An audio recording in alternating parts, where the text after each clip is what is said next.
Good day, everyone.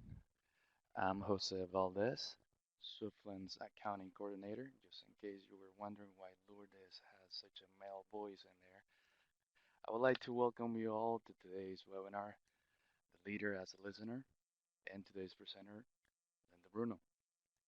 Linda has been developing and conducting training for workshops for libraries and other organizations for more than 15 years.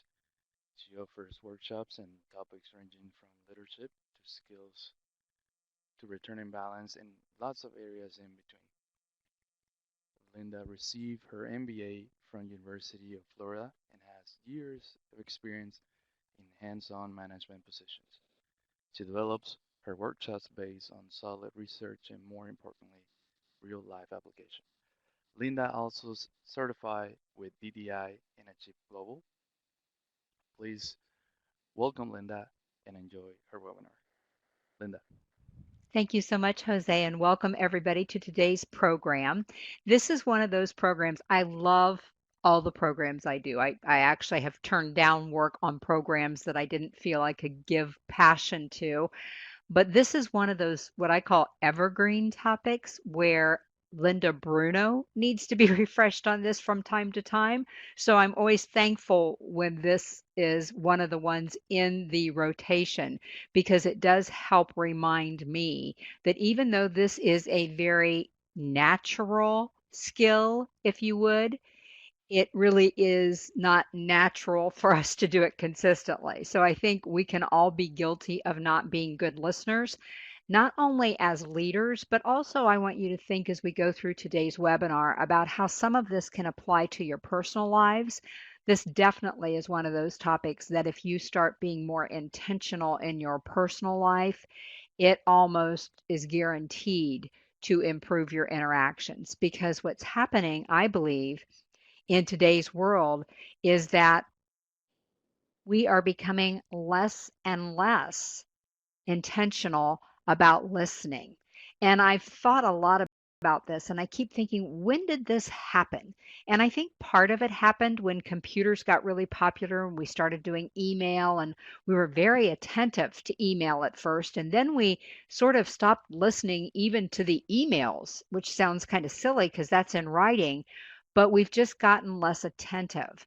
And then I notice now with chat and with text, the same things are happening. We really aren't listening not only auditorily when somebody is speaking out loud to us, but we're not listening often, even when somebody is texting us or we're doing a chat online with someone or we're emailing back and forth. And so I want to encourage you to kind of grab hold of all of those areas as we're walking through today's program. Jose, would you mind answering Abby in the chat box and maybe suggesting that she sign out and sign back in since she checked her speakers? Sometimes we have those little glitches and you never know what's going on. It's going to be hard to make her listen if she can't hear. So if you've got your handouts there and those were included in your link, you might want to print these off. And the reason I say that is partly because it helps you retain the information, but partly too because it doesn't hurt to go back occasionally and just go through your notes and say, am I still aware of whether or not I'm being a good listener? I'm going to give you an example, a real life example of how easy it is for us to stop listening. And my husband, as many of you know, had cancer, tongue cancer, he had radiation. And a friend of his said, while you're recovering, if you want to work in my music store, come down to Orlando on Tuesdays and go back home on Saturdays. And so he did that for a few months. And he was telling me one time he came back and he said, I'm so embarrassed. And I said, what's going on? And he said, well, Jeff, that was the owner of the store, he said, Jeff was talking about a certain guitar today, and I've had a couple of them, and I had some information that I knew he didn't have. And so I started to tell him, but Jeff wasn't finished speaking yet. And Jeff just stopped and looked at my husband and said, I guess I was finished. And that's a lesson that he took to heart. And I think it's good for all of us to take to heart. It's so easy for us to stop listening because we think we've got something to say or we're distracted or whatever. And we're going to talk about some of those things as we go along. So, if you've got your handouts there, the first thing I want to ask you is why is it important as a leader to really listen to our staff members and our coworkers? What do you think? When you saw the title of this webinar and you thought, oh, that would probably be good for me, why would it be good for you?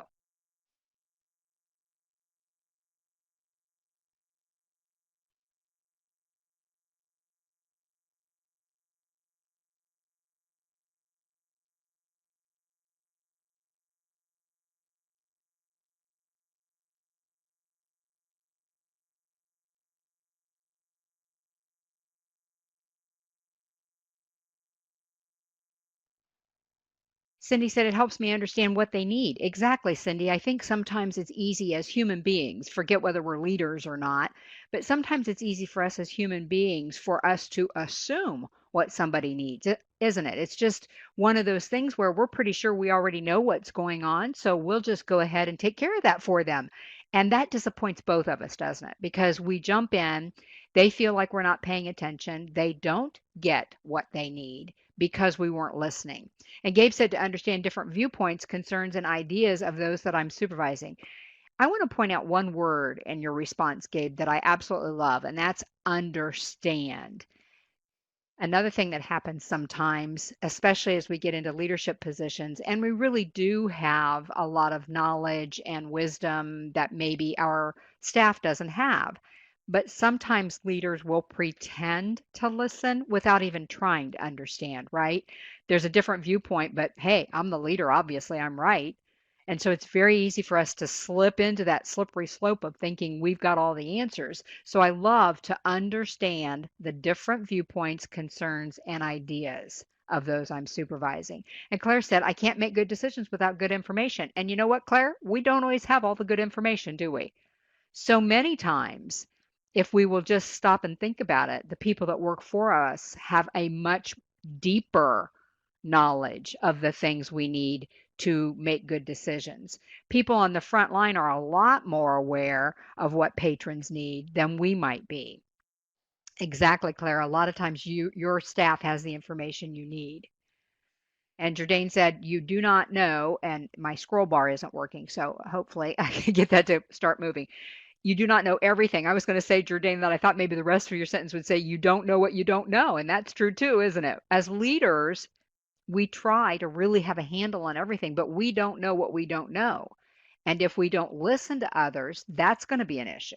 And Jourdain said, you don't know everything and you need the help of others to advance the organization. No man is an island. That's exactly right. No leader is an island. And we need to keep that top of mind when we're thinking about how well we listen. Doris said we should be giving the person we're speaking to our full attention. That's one of the things we're going to dig deeper into today, Doris, because I don't know about you, but in my world, it seems like I almost have to grab people by the ears sometimes and turn them around to me to make sure they're listening. And it's just silly things like today, I have this really cool bird feeder that attaches to my window. And for some reason, it's very sporadic whether the birds will come and visit that. And yesterday I noticed 3 or 4 different varieties of birds, which was really cool because I was working on my desk work, and that's great. And as I was getting ready for the webinar today, there's a little chickadee that just keeps coming and getting one piece of food and flying away. So I have had to intentionally turn my head, right, Doris, from that window so that that little chickadee doesn't get my attention because he's so cute. Well, think about the hundreds of things that are around us nowadays that could get our attention. So I really appreciate all your answers. I put also that it builds trust. Everything that you said in the chat box, think about that. We put all that into a pot, and our trust level with our employees is a lot higher, isn't it, when we do that? So it's very important to build trust because we all know as leaders that trust takes a long time to develop, but it can be torn down pretty quickly. And if I'm working for you and I notice that you're not really even paying attention to what I'm saying to you, that trust starts to erode. And maybe you've got something going on that you just really can't pay attention, but it's going to take you longer now to rebuild our trust, isn't it? So I think that's a really good thing for us to understand is that it builds trust and it establishes relationships. Think about this. I was with somebody the other day and I had talked to him 2 or 3 weeks ago, and it triggered in my mind when I saw him again that what we had talked about. And so I asked them about that particular issue in their lives, and they looked at me like, "How did you know that?" And they said, "How did you remember that?" And I said, "Well, when we talked a couple weeks ago, I just focused on the fact that you told me about that, and I was concerned for you." And so that kind of helps solidify that relationship that we have because I was paying attention. And if it concerns your employees, it should concern you, shouldn't it? If they're worried about it or anxious about it or excited about it or can't wait to get started about it or whatever it might be, then that should be something that you're engaged in as well. So it helps establish relationships. Relationships are huge as a leader. One of the reasons is more and more studies are showing that people say they're not leaving their jobs or their work or their coworkers, they're leaving their supervisors. So we don't want to contribute to that epidemic. We want to be the ones who our employees say, you know what, I could probably make more somewhere else, but if I go somewhere else, I may not have the kind of leader that I have here, and I'd rather just stay here. So it develops that relationship. It reduces mistakes, which sounds like a no-brainer, except so often it still gets done, right? We don't listen, and so mistakes get made. And so if we can listen and help encourage our employees to listen, then the mistakes will be reduced. You notice I didn't say they would be eliminated because it's not a magic potion. People are still human, but it can definitely reduce mistakes. People feel valued. Several of you alluded to that. Again, number one wish that people want when they go to work, they want to be appreciated, they want to be valued. Study after study after study has shown that over the last 50 to 75 years. They keep doing studies. Nowadays, we hear a lot about benefits and those kinds of things. My personal belief is that's because that's what's in the news all the time in front of us, health insurance and all this kind of thing. And that's great. It's very important. But in the big scheme of things, people want to be valued, don't they? So all of those things become important. And the thing to remember is that as leaders, this is a huge part of our job. The relationships, the trust, the helping people feel valued, all of that is huge to long term success for us as leaders. So that's why I kind of wanted you to think about that first thing as we start working on this. And another reason I wanted you to think about this is I want you to think about what's most important to you. Because if what we talk about today isn't that important to you, I promise you, you won't become more intentional about listening because it's not that important. So I always try to get you to think about right up front what about this topic is going to make me make a change? Because if you don't need to make a change or you don't think you need a change, you wouldn't be here today. And if you already knew what was important enough and it's going to make you a change, you would already be make you change, you would already be changing, right? So grab hold of either one of those things that we've got on the slide, something that was mentioned in the chat box, and just make that your own reason for being sure that you're a good listener. Mine would be establishing relationships because I want people to know that I care about them. So whether anything happens with that relationship as far as clients or customers or anything like that doesn't matter nearly as much to me as somebody knowing that I care about them. So do make sure you have a reason. Claire said, I want my coworkers to feel valued. You know what, Claire? Here's the funny part about that. And this is not meant to be manipulative at all. You all know, any of you who have been in my programs before know that that's not my intent with anything I talk about. But what's really cool when we want other people to feel valued and we are able to take action to increase that feeling in our workplaces become more fun, don't they? There's more harmony in our workplaces when people know they're valued. They're more willing to try to help patrons to the nth degree instead of just doing their jobs. And it really pays off in a lot of ways, even though that's not your intent from the beginning, because it makes your life better also. I have to suspect, Claire, that When you leave after a day of work and you really tuned into somebody that day and paid attention to them and you could tell they were appreciative, that you leave with a bounce in your step because it makes you feel better. So, like I said, just keep in mind why it's important to you. So, what do you think we're going to hear if we really listen? You mentioned a couple things, but go ahead and type into the chat box. If we really listen, besides actual words, obviously we're going to hear those. What else might we quote hear?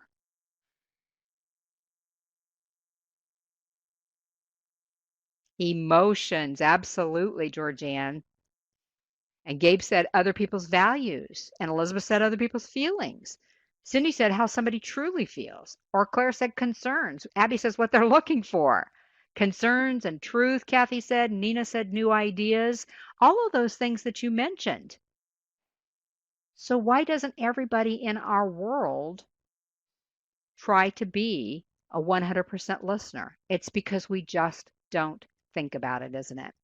We just aren't intentional enough. But look at the wealth of stuff you're going to get if you really listen to somebody and hear what they're saying.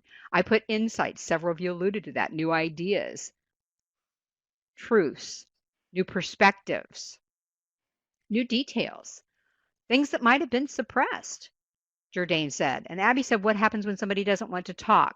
Well, there's not a whole lot you can do about that, Abby. I mean, you can't change other people, can you? And some introverts really don't like to talk much. But what I've also found is that sometimes when we try to get an introvert, and I'll use an introvert as an example because there are probably other people that don't like to talk either. But when we try to get somebody to talk, we ask the question, and then there's that pause that human beings have gotten very uncomfortable with. And so they start filling in the blanks. I'll give you a kind of an ironic example.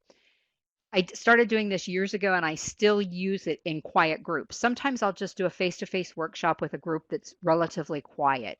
And I know from experience that the more they share, the richer our experience is going to be that day. So I started this several years ago, actually, when I first started doing training, and I had a quiet group. And I said, here's Linda's law. You have to participate. And here's what happens if you don't. I stand and stare at you. And then I get really quiet. And the first couple of times I did it, I'm going to admit, my stomach churned a little bit because I thought, oh my gosh, what if they still don't say anything? But you know what? They started giggling. And then that broke the ice. And from that point forward, and usually it's within 10 or 15 minutes of the beginning of a program, people share. So what I'm saying is be very careful about how quickly you're jumping into the discussion. Be careful about the kinds of questions you're asking and how you're phrasing them and your tone of voice. And then at the end of the day, if that person chooses, absolutely chooses not to share, there's not a lot you can do about that. But at least you tried. And you're still making them feel valued if you tried, even if they chose not to share that with you. The other thing I want to mention to you today, too, is if any of you ever have a situation where it's really too hard to explain in the chat box or you'd like to think about it before you ask me about it, please feel free to drop me an email. You have my email address at the bottom of your handouts on the first page. And I am always thrilled to get emails from people and always very happy to respond. And then you can take my response and say, oh, that's a good idea. Or you can say, that'll never work and throw it away. It doesn't matter to me. I'll help in any way I can, and then you decide if you want to use it. So I want to make myself available to you because sometimes the situations that you experience can't necessarily be fleshed out in a 60-minute webinar. So always know whether that's today or 5 years from now or 10 years from now, if you can find me and I still have an email address you can locate, I will be willing to answer. Because if any of you saw our discussion early on, I never want to retire. So if that means answering emails 10 or 15 years from now, I'm good with that. So insights, new perspectives, new details. Here's one we hadn't thought of. You might actually hear boredom. What if you've got a really talented person, but you've been really busy and you haven't really been able to tap into what they're doing and how they're feeling about it and all of that? You haven't really had time to sit down and actually have a discussion about it. Sometimes just what they're saying to you on a daily basis might indicate that boredom. And if you can stop that in its tracks, you might salvage a really good employee. But again, if you're not intentional about listening, it might go right over your head And that person may be looking around for a different job because again, they don't feel valued because nobody's paying attention. Nobody's tapping into what they're concerned about. You might hear frustration or fear or tension. Frustration and fear and tension. Fear, a lot of times people won't come up and say, I'm afraid of this new project you gave me. But if you're listening, the questions they ask and how they ask them, or the fact that they're not saying anything, might tell you that they're afraid or that they're tense about this. Or maybe something's going on that they need your help with and they're frustrated, but they feel like you're not available to them. But look at that last one. Sometimes the best thing we hear when we really listen is what isn't being said. And that sort of encompasses a lot of the emotions we've talked about, doesn't it?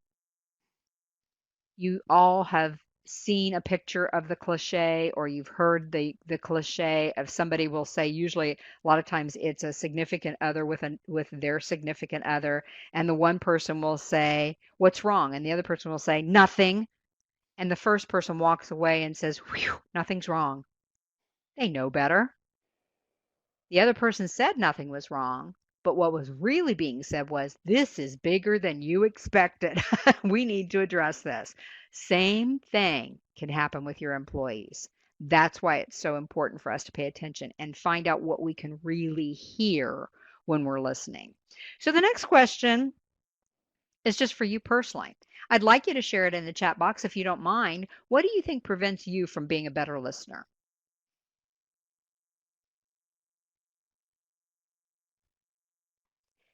Ah, very transparent, Elizabeth. My phone. Cindy said time because we're always busy.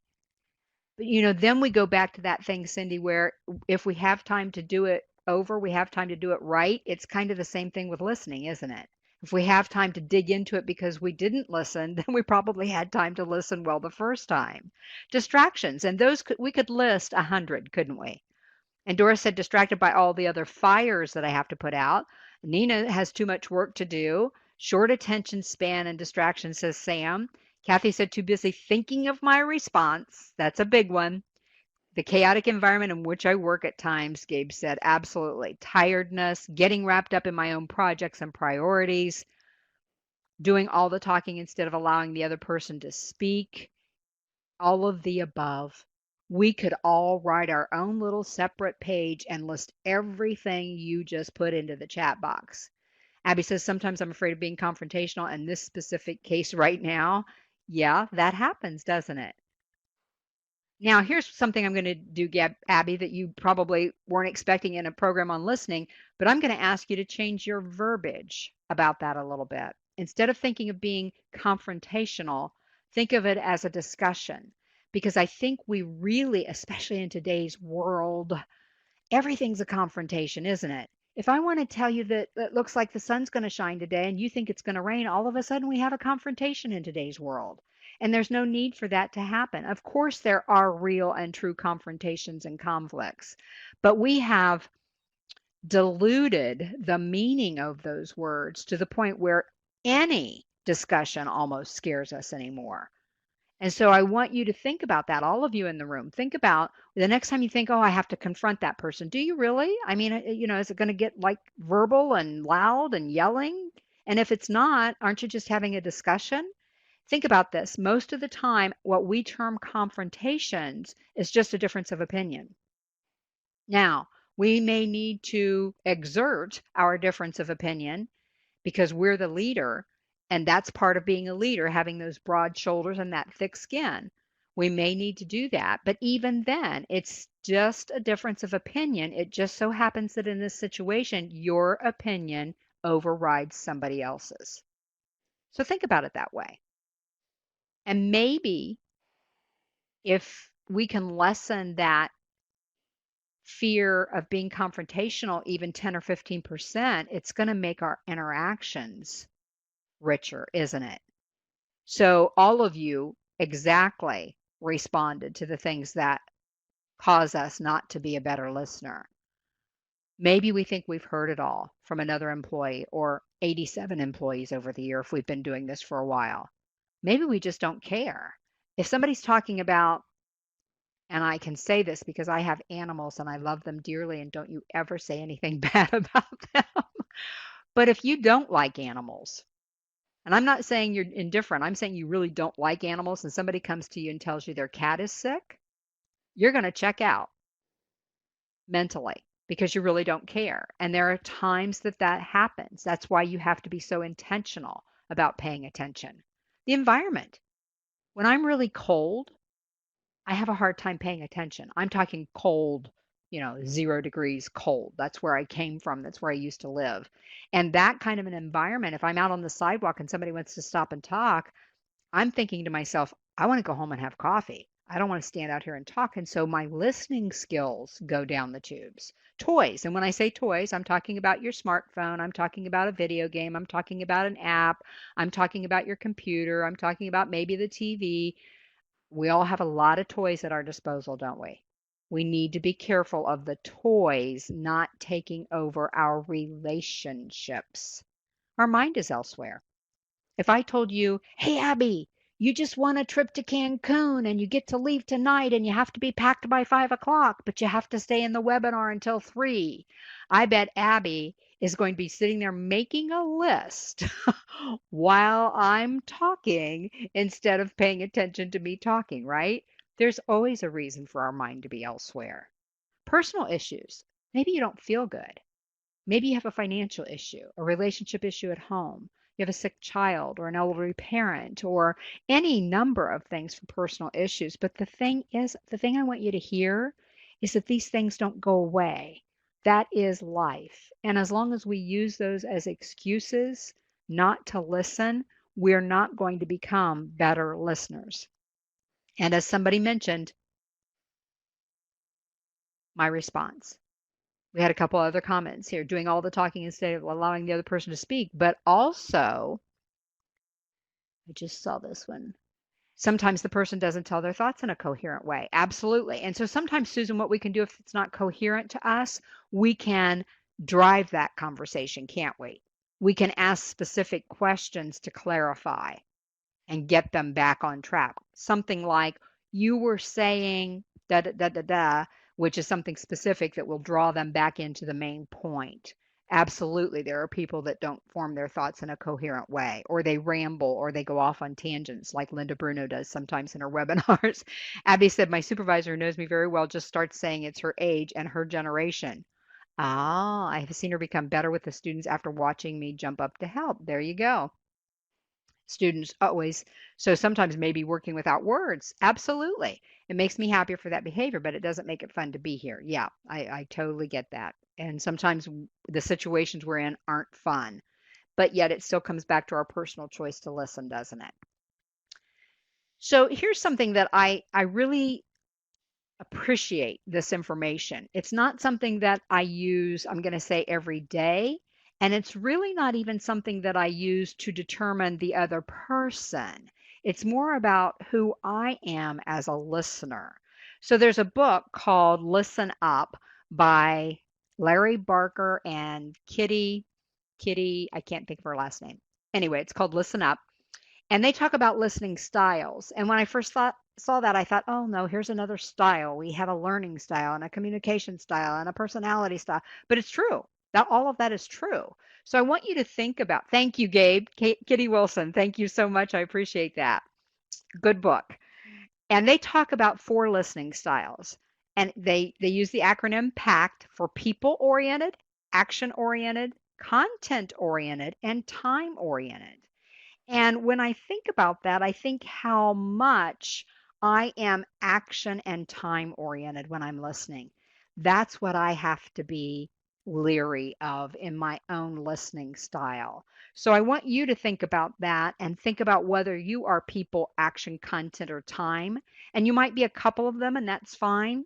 But you probably aren't going to be people and time oriented. You see what I mean? Because if you're people oriented, 15 minutes is going to go by and you want more time. And so you're late for your next appointment. If you're time oriented, you stop listening 5 minutes before you need to leave because you got to go. So those two wouldn't necessarily be a combo. But I think something like even people and content could be a combo, action and time could be a combo. So and again, these are not etched in stone, but it was very enlightening to me when I read this, when I realized that I'm very action and time oriented when I'm listening to people. So I want you to think about it. On your handouts. It talks about preferences for an accountant, a sports coach, a short order cook, and a social worker. And they all are probably different. So you tell me, which preference do you think an accountant would have? Yep, absolutely, Gabe. Content. They better. And you know what? I had an accountant once that didn't. She was very much a popular sanguine, if you've ever heard of the behavioral styles that I teach. And we had a great time, but I had to go back 3 times to get my taxes done right that year. And I never went back to her because she wasn't content oriented when she listened. How about the sports coach? Anybody? Action, absolutely. It's all about the action. Some of you know Jill Canono at the State Library, and she's very much into March Madness and the basketball playoffs and all that stuff. And so a couple of weeks ago, I was flipping through the channels, couldn't find anything late at night to watch, and I wasn't quite ready to go to bed yet. And I came across one of the basketball games, and oh my goodness, you talk about action oriented. That's all they were focused on. They didn't even pay any attention to anything else. So the short order cook would be absolutely. They're short order, right? You all got that right. So by process of elimination, you hope the social worker is people oriented when they're listening. You hope. Now, I want you to think about that in relation to what professions people are in, because sometimes they get into a profession because people told them they should, or it's where they can make most money, or whatever, or they feel like it's, quote, the right thing to do. But you know what? If truly, if a social worker has more of a time oriented listening style, I'm not going to feel very loved, am I? So think about that too as you're thinking about your own listening style. Mine, as I said, is time and action. And so that by itself would not make people feel appreciated. I have to be intentional about how I'm doing that. So just for fun, we already looked at this, but I'll put it out here for you in case you didn't get a chance to fill it out while we were talking about it. But also, the next thing is, which one are you? Just type it into the chat box just for fun, just to see who's here today.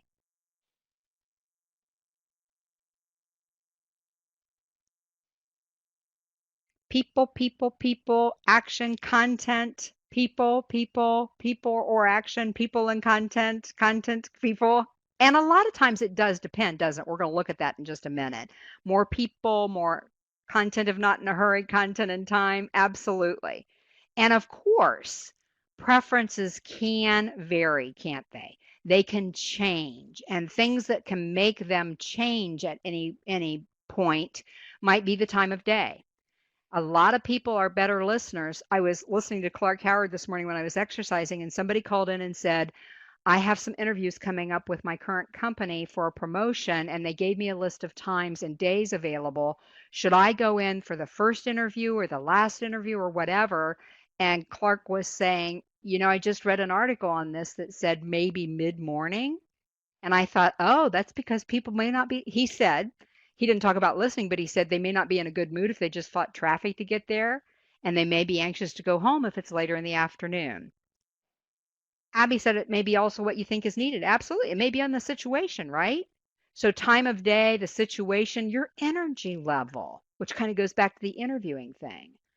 If I'm really tired, I have to really rein in the horses to pay attention to somebody to the depth that they deserve.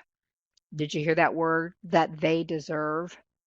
And I need to remember that. But when my energy level is flagging, it's harder for me to do that. The context it's in. Again, if you're talking about something I'm not interested in, it's going to be harder for me to pay attention. I have a friend that gets caught up in a couple of things, and I have to really almost physically, and you can't, but it feels like it's physical, pull my thoughts back in when I'm talking to him because he starts talking about stuff that I think, okay, the context of this really doesn't matter to me, but it matters to him. Other things, the environment, like I said, it could be cold, could be hot, could be crowded, you don't feel comfortable, whatever it is, loud. The topic, the speaker. If you've heard it all before, or the speaker speaks with a whine or something like that, where they're just kind of hard to hear. I was listening to a video on chocolate yesterday. Yes, I was trying to figure out what the best dark chocolate was. And when I always scroll down to the comments, and I didn't have my headset on yet, so I scrolled down to the comments, and one of the ladies said, not trying to be mean here, but the helium balloon voice just about made me turn the video off. And the lady who authored the video said, I'm really sorry it annoyed you. So when I listened to the video, yes, Lent truffles, that's good. When I listened to the video, I got it because she did, at certain parts of the video, speak in a way that sounded like she had just inhaled helium, and it was very distracting. So I think that, I hope she listened to that comment that was written. It wasn't spoken, it was written. And I hope she paid attention to that so that it can help her promote her work as well. There is no best way to listen. We need to understand that. I don't care if you go to a 6-hour webinar on listening or a full day workshop or you read 16 books or whatever it is, there's no best way to listen. The key is to become aware of your own style so you can adapt that style to the speaker. I can be people oriented and content oriented. I just have to adapt. Again, it's my choice to do that. It's my intention to do that. And here's something that just always surprises me. What do you think the biggest puzzle is regarding listening? Well, most of us say we don't do it at least as well as we could, but we choose not to do anything about it.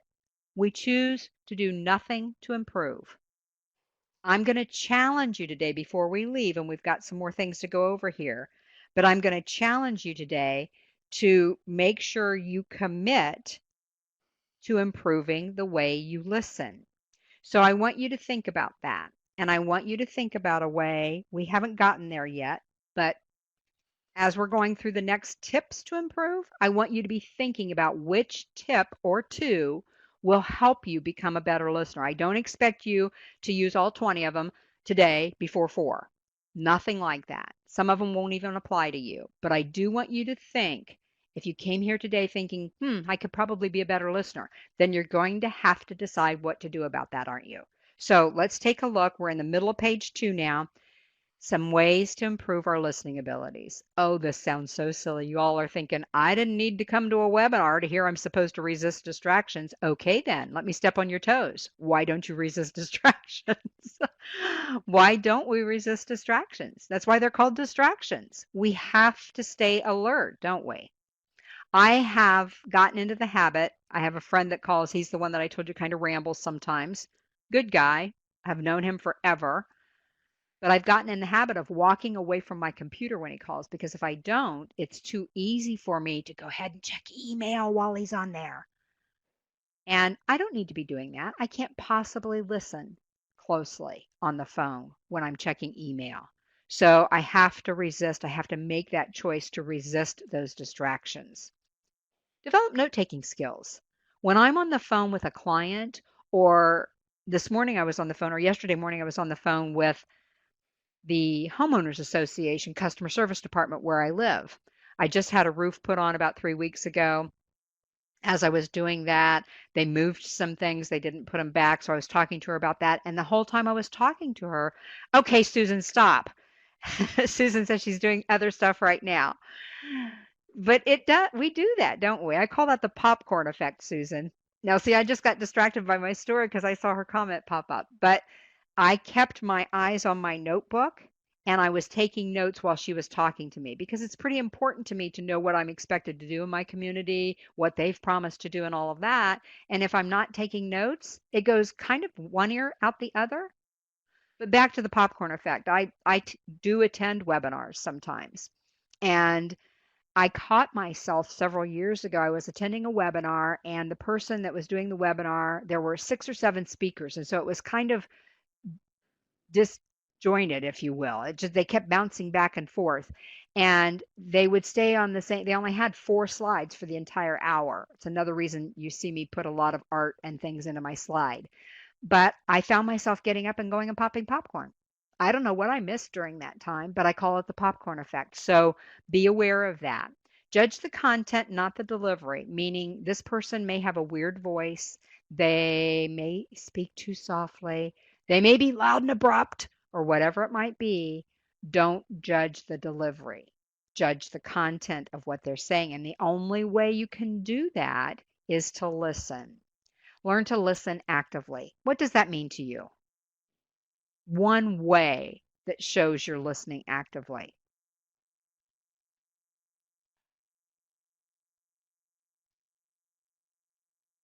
Rephrase what they said. Absolutely. Repeat what they said. Summarize it. Words of affirmation that show you're paying attention. Respond with body language. Look at the speaker.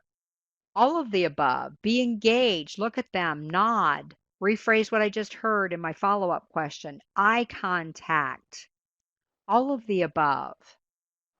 Don't look at the chickadee out the window. Don't look at your smartphone. Don't look at your coworker who's working with somebody else and you hear voices raised or something and your head swivels that way because that's a natural thing to do. Be conscious of that and learn to listen actively.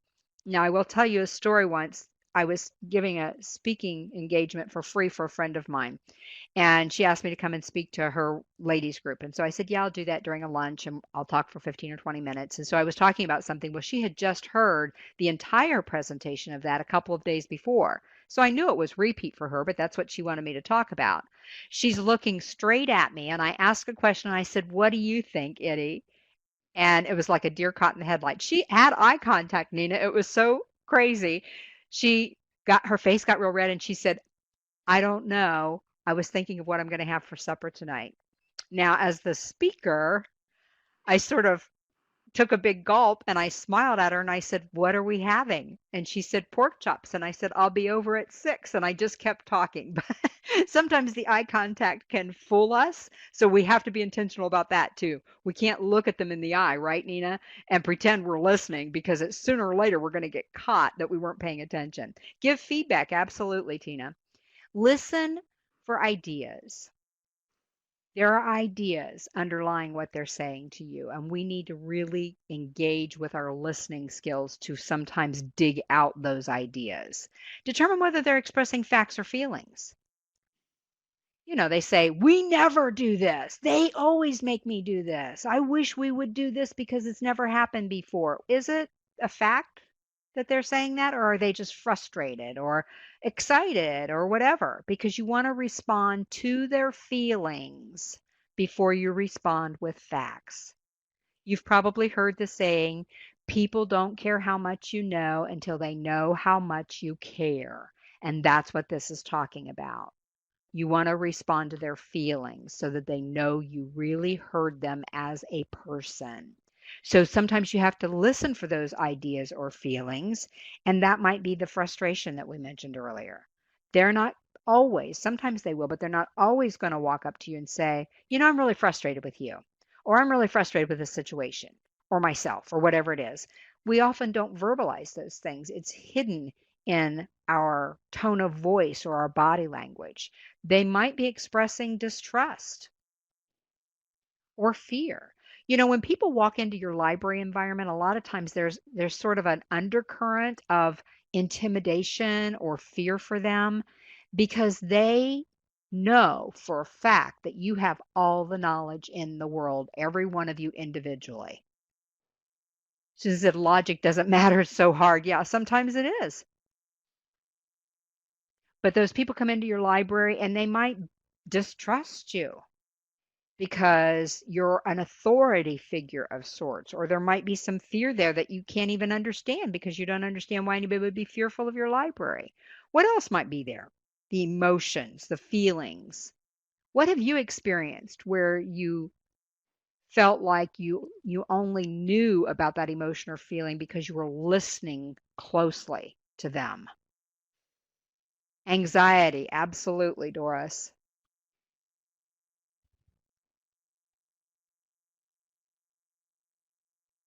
I see some people typing, so I'm going to hold off for just a second before we go on. Sometimes it's excitement. And if somebody's excited about something, it's okay to say, you sound so excited because you know what? You just told them you were paying attention, didn't you? Abby says something may have just happened in their life which is difficult for them. Absolutely. And you can hear it. You can hear a sadness or a melancholy or whatever. You might hear passion in their voice if they come in and start talking to you about why aren't you doing this program and why aren't we doing this and I'd love to have this kind of a program. You may hear that passion. Or you may hear concern. I saw a child back in the corner and there was nobody with them, or whatever else it might be. And Gabe said patrons at their wits' end in finding the book website that they're looking for. You can tell they're at their wits' end, right? Yeah, ends in relief, we hope, and we can hear that too, can't we, Gabe? They might not say, "Oh, I'm so relieved I found the book," but you can hear by the way they express their thanks or whatever it was that they're appreciative of you taking care of them and they feel valued by that. So there are a lot of feelings and emotions that might be underlying what they're saying. We have two ears and one mouth, and we should use them in that proportion. I had somebody ask me once, what happens if everybody does this? Nobody will be talking. And I just started laughing. And I said, you know what? From every human being I've ever interacted with, I can assure you that that's never going to happen, including Linda Bruno. Because even though I know this is true, it doesn't mean I always stick to my rules because I am human. That's why I love doing this program occasionally because it refreshes me. So think about that when you're interacting with somebody. Being quiet can be the biggest gift you can give them if you're truly listening. There's the key. But how often do we interact with others? That could be family, friends, patrons, coworkers, supervisor, employees, whoever it might be, that we notice that we didn't get a word in edgewise. Or worse, we walk away and realize that we ran right over the top of them as we were talking, that we took over the conversation. It happens, doesn't it? That's why I talked early on and several times now about being intentional and making that choice, making a difference for them. Make them feel like at the end of the day that you listen better to them than anybody else they interacted with. Make that your goal. Abby said, my sister tells me when she just needs me to listen, which is great. Yeah, but not very many people do that, do they, Abby? Yeah, our employees don't usually come up and say, don't solve my problem, just listen to me. Or I don't want any input, just listen to me. That doesn't usually happen. We see it on romantic comedies a lot of times on TV, where typically the guy wants to solve the woman's problem and she's fed up and just tells him to stop, kind of a thing. So we want to listen at least twice as much as we speak. Avoid defensiveness. As human beings, as soon as somebody says something that could scrape our ego a little bit, cause us some anxiety, or whatever it might be, our initial response is often defensiveness. If you can stop that thought when it comes into your head and listen to what they're saying, they're either right or wrong, aren't they? And there may be some middle ground, but if what they said to you that offends you, that makes you defensive, is probably pretty accurate, then that's your issue, and you shouldn't even respond in a way that shows them that you're upset. Because if it's true, deal with it. If it's absolutely not true, that's when you get really defensive too. But if it's absolutely not true, first of all, why should you let their opinion make you so upset? And secondly, if it's absolutely not true, prove it to them that it's absolutely not true. So defensiveness can really harm our ability to listen. Because when I'm thinking of how I went to defend myself, there is no way I can actually listen to you at that point, is there? The next one says delay evaluation. You know how that goes. They come to you, they start to talk about something. You've got the solution already. You jump right in. They get to the end of that and they say, that's not what I was going to ask. Now you've eroded that trust we talked about earlier because you didn't take the time to listen. Somebody sent me a cartoon this morning and it was a little ornery, but it was a little boy standing at the back door yelling for his mom, Mom, Mom, come here, come here. And she said, I think it was Calvin. She said, Calvin, I've told you don't yell across the house. Come over here and talk to me. That's where I'm at. So he walked across the whole house And he got there and she said, "What do you want?" And he said, "I've got dog poo on my shoe." He just walked across the whole house. So she obviously wasn't listening. She did not delay evaluation. She jumped in and created a bigger issue. So don't interrupt unless they ask a question. Gabe said, "I'm guilty of this more than I care to admit." I think we all are. The evaluation and the interruption. As I said, first thing, we are human. The reason there is a webinar on this is because many of us, if not all of us, fail at times to be the best listener we could be. Pretty sure everybody fails sometimes at that. So we can all claim to be guilty on this, and it would be the truth. So delaying evaluation is helpful. Not interrupting is helpful unless they've asked you a question and they might keep, do you know anything about blah, blah, blah? And then they keep on talking. You might even hold up a finger and say, hang on just a second. That question you just asked, I've got an answer for you and I want to give it to you before I forget. But when you jump in, then they feel like they're interrupted. Keep from speaking, in other words, except to draw out their thoughts. And again, don't worry about the world coming to an end because nobody's speaking, because they're waiting for the other person's thoughts, because it's just not something we will ever get perfect at. But try to keep from speaking except to draw out their thoughts. Keep an open mind. I was telling somebody about this the other day and about this piece of clip art. And my other comment to add to this is keep an open mind because something might fall into it, like the little picture shows. Many of you mentioned new ideas, new perspectives, the truth, all those kinds of things. And if we don't have an open mind when we're listening, if we've already prejudged and we've already evaluated, then chances of us learning anything new about the situation are pretty slim. So keeping an open mind becomes very important. Ask questions to clarify. If you really are confused or you need more information, it's perfectly okay to ask those questions to make sure you understand exactly what this person is trying to say, because we don't want to make assumptions, do we?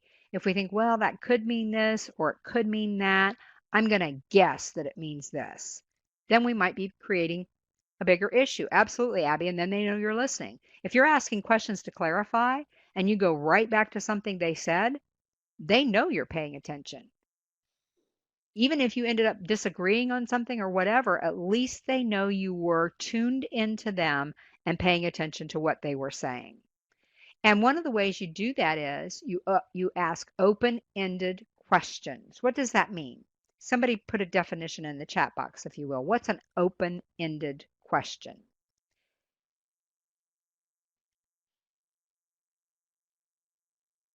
I see multiples. Yes, you can't get a yes or no answer. It won't be answering the question. In other words, if I said, was the car black? You can say yes or no. If I said, tell me about the car that hit you at the intersection, you're probably going to give me a lot more information, aren't you? Absolutely, David. How does that make you feel? Now, they could still answer with one word. It wouldn't be yes or no, but they could still say sad or whatever. But typically, those kinds of questions are going to give more information, aren't they? You can have multiple answers to the same question. Absolutely. What do you think about that? Yeah, those kinds of questions. Questions that can't be answered with just one word, and particularly not yes or no. Because those people, remember, that don't want to say anything and don't want to talk, you give them a chance to say yes or no, and they are good to go. And you still don't know what's going on. So ask open-ended questions. Avoid egocentric thoughts. I heard this term, not egocentric, but I heard this term that I'll give you several years ago. I wish I could give credit to who I heard it from originally, but I don't know. And they said, sometimes we're me deep in conversation, ME. And I thought, oh my goodness, isn't that the truth? And really, if you think about it, a lot of times we're me deep in conversation, aren't we? For all those reasons we listed about why we don't listen, the distractions, thinking of our own response, personal issues, whatever it might be, those are egocentric thoughts, aren't they? Oh my goodness, folks, let me just tell you how hard it is to overcome this one. You can, and I trust you will work on that. And I always tell people, think about a continuum of A to Z. Maybe you came in today and you think you're already at K or L in your listening skills. You're probably not ever going to get to Z, at least not permanently. But on these kinds of things, maybe if we can move you from L to Q, think of the difference that would make in your interactions with people. If you could stop thinking egocentric thoughts just for that percentage of time, even though you still do it other times, which you will. Let me just add that. But if you could stop those egocentric thoughts just part of the time, you're going to improve your interactions with people. Another thing to think about is to notice nonverbal clues. Not only in person and on the phone is what that says under the clip art. Adobe sometimes moves the clip art and the wording around. It says in person and on the phone. You have clues in both of those, don't you? But also your nonverbals and their nonverbals. If you catch yourself rolling your eyes, I guarantee you they're going to hear that when you respond. They can hear you rolling your eyes. Yes, they can. Just take my word for that. So be careful of nonverbal clues. If they're sighing over the phone, then that might indicate frustration or sadness or whatever it might be. If you can key into those nonverbal clues, I think Abby mentioned body language earlier. So if you're face to face, that's very helpful to know what's going on with both of you. If you feel like you're tensing up, you're putting your hands on your hips, I can tell you right now, if you're tensing and putting your hands on your hips, your listening skills are going smaller and smaller because there's defensiveness within you. You're upset. Something else is going on. You're planning your own response, whatever it might be. Absolutely, Abby. I'll just, Abby says they say even on the phone, try to have a smile on your face. Many years ago, when studies were done, IBM and a couple of the other really large corporations that are still in business had their customer service reps put a mirror on their desk right in front of where they answered the phone so they could see whether or not they were smiling. But here's the test that I like to give. And I created this when I was auditioning with Dun& Bradstreet in New York City because I knew I had to put some kind of a spin on my piece of the presentation because I was auditioning for the other trainer. And so we were talking about telephone skills. So I said to everybody, I said, I want you to get in mind how you answer your phone at work. Everybody got it? Yeah. Okay, I want you to say it out loud on the count of three. When I count to three, you will say how you answer your phone. But I want you to say it with a smile in your voice and a frown on your face. One, two, three. Smile on your voice, frown on your face. They would do that. And of course, you can't do that. Then I would do just the opposite. Okay, on the count of three, one, two, three, and I would give them just the opposite directions. And you can't do either one. You can't hear a smile if you're frowning. You can't hear a frown if you're smiling. Try it when you get off the webinar. You'll see what I mean. Respond so they know you're there. That doesn't mean take over the conversation.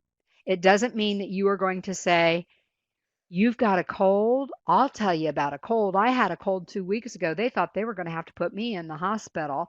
I ended up not being able to get out of bed for, it's that kind of thing. Don't take over the conversation. You're just responding and nodding. You might say something like very quickly, I'm so sorry, or something like that. Oh my gosh, or whatever. Or if you're trying to get more information, as David said, what do you think about that? How does that make you feel? You must have been so upset. You must have been so happy, whatever it is. You can respond so they know you're there. Just don't take over the conversation, is the caution on that one. When you're responding, use short responses when they're saying something important to them, like I just mentioned. Or maybe they're telling you about a sick relative and you say, oh, I know somebody that has that and they went to Mayo Clinic and they did this. And no, this is important to them. This is not about you. And sometimes it's really hard for us to remember that, isn't it? 21 says summarize what they've said. You all mentioned that earlier. Summarize it, repeat it, rephrase it, whatever you need to do to let them know there is no way you could have said what you just said without listening to them to begin with. And the last one is listen to understand, not to respond, not to reply. Really grab hold of that. Make sure you're not trying to form your next response or whatever. You're trying to understand what they're saying. So the question becomes, you can circle any of those tips that might be helpful. Hopefully out of 22, you can find one or two that you could actually make a conscious effort to change after you leave today. Remembering that two monologues do not make a dialogue. And then I want you to type into the chat box when you tend to not listen and what you're going to do differently. You don't have to give us the name. It says especially with, which indicates there might be one certain person or a group of people you have more trouble with than others. I don't want to know that, but I tend not to listen when, and here's what I'm going to do. I would like that commitment from you today in the chat box. If you take just a minute to do that, we'll wrap up the webinar.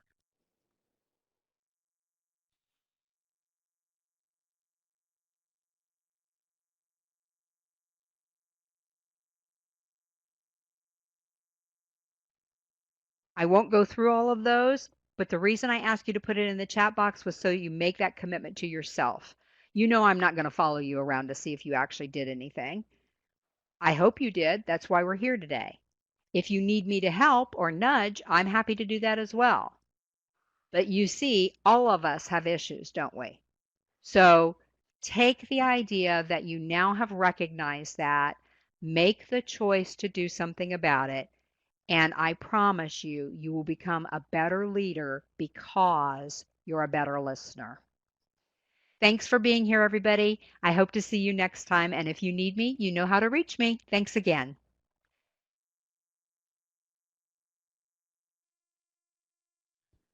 Thank you, Linda, for an informative webinar. Attendees, if you enjoy this webinar, we ask to join us on May 1st at 2 p.m. Eastern Time for Linda's next webinar, Customer Service Masterclass, Extra Smile, Extra Mile. As always, we encourage you to keep an eye on the Swiftland CE calendar, Swiftland Facebook page, or your message from the listserv. Have a terrific day. Thank you again for joining us.